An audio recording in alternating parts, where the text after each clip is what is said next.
ये लड़ाई जो हो रही है सिर्फ मुस्लिम वोट को लेके हो रही है। अब आप बताइए कि कोई मुस्लिम टीचर हो, वो लेक्चर दे रहा हो इंटर कॉलेज में, बीए में, हाई स्कूल में, वो लेक्चर दे रहा हो, नमाज का टाइम हो जाए तो वो छोड़ देगा, क्लास नहीं है, वो चाहे जाएगा नमाज पढ़ने।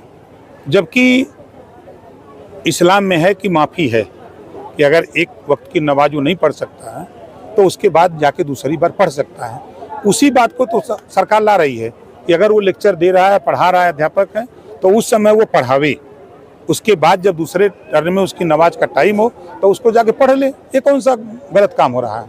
तो वक्फ संशोधन बिल सही कदम है, बिल्कुल सही कदम है। होना चाहिए। जिस दिन आपको वक्फ विभाग वाले पहुंच जाएंगे ना, आप कह देंगे कि ये मकान हमारा है और डीएम के यहाँ से नोटिस आ जाए खाली करो, तब आप कोर्ट जाएंगे, तब आपको समझ में आएगा कि ये कानून सही है या गलत है। सर, पत्रकारों की बात का आप इतना मुस्कुरा के जवाब दे रहे हैं। आप ही के सहयोगी दल भाजपा के एक मंत्री पत्रकार को देख लेने की धमकी दे रहे हैं, क्या कहेंगे? देखिए, हाथ में 5 उंगली है ना, 5 तरह की है, सबकी सोच अलग अलग है।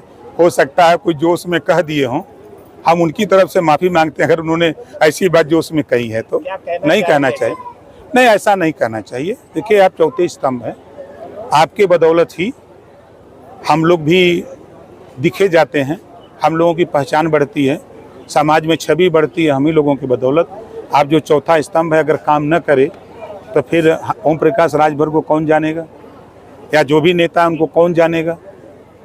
तो इसी नाते मोहम्मद साहब ने भी कहा है कि भाईचारा मिल्लत, उन्होंने भी कहा, गौतम बुद्ध जी ने भी वही बात कही, पंडित दीनदयाल उपाध्याय जी ने भी वही बात कही, वही बात बाबा साहब डॉक्टर अम्बेडकर ने भी कही, वही बात महाराजा सुहेलदेव जी ने भी वही बात कही। सब लोग मिल्लत की बात करते हैं, नफरत की बात नहीं। संविधान के अनुसार पत्रकार जो सवाल पूछ सकता है, बिल्कुल पूछ सकता है, पूछिए जितना पूछ रहा हूँ हमसे।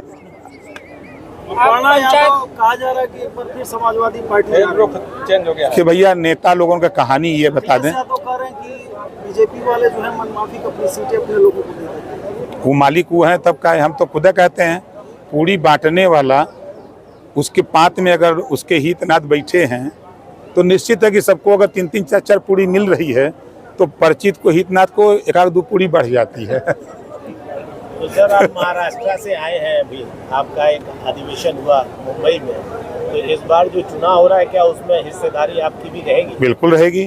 22 सीटें हैं वहाँ, जहाँ 48%, 49%, 50% अकेले उत्तर भारतीय हैं।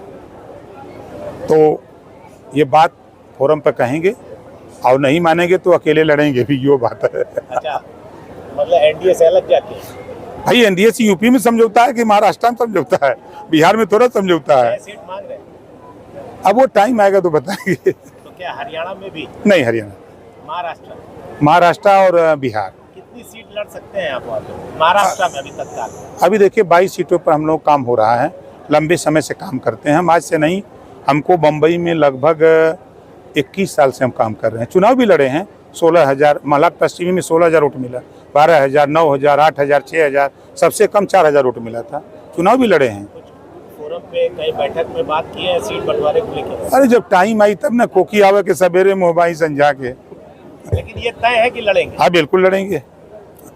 मंत्री जी, पंचायती राज आपका विभाग है और चुनाव में देखा गया कि वोटर आपके काफ़ी नाराज इस बात को लेकर थे कि क्योंकि जमीनी विवाद सबसे ज़्यादा आता है और अधिकारी कर्मचारी इसको लेकर अब भी गंभीर नहीं, और तमाम जमीनी विवादी प्रकरण सामने आ रहा है, इसको लेकर कितना आप? देखिए, पंचायती राज विभाग के पास रेवेन्यू नहीं है, वो रेवेन्यू का काम है, रेवेन्यू विभाग का काम है। लेकिन हम इतना गारंटी के साथ कह रहा हूँ कि कोई भी उत्तर प्रदेश में 25 करोड़ आबादी का कोई भी व्यक्ति मुझसे मिले, किसी भी, चाहे रेवेन्यू का मामला हो, चाहे उनका पुलिस का मामला हो, चाहे किसी तरह का मामला हो, हमसे मिलें, हम पूरी ताकत के साथ उनकी मदद करेंगे। गाजीपुर में फिर परिसीमन होगा और कुछ विधानसभाएं बढ़ेंगी सर? परिसीमन होगा तो अब चुनाव आयोग का काम है, निश्चित बढ़ेंगी। कितनी सीट उम्मीद है सर? अब क्या मानक तय करते हैं, उस मानक को कहा जा सकता है। धन्यवाद।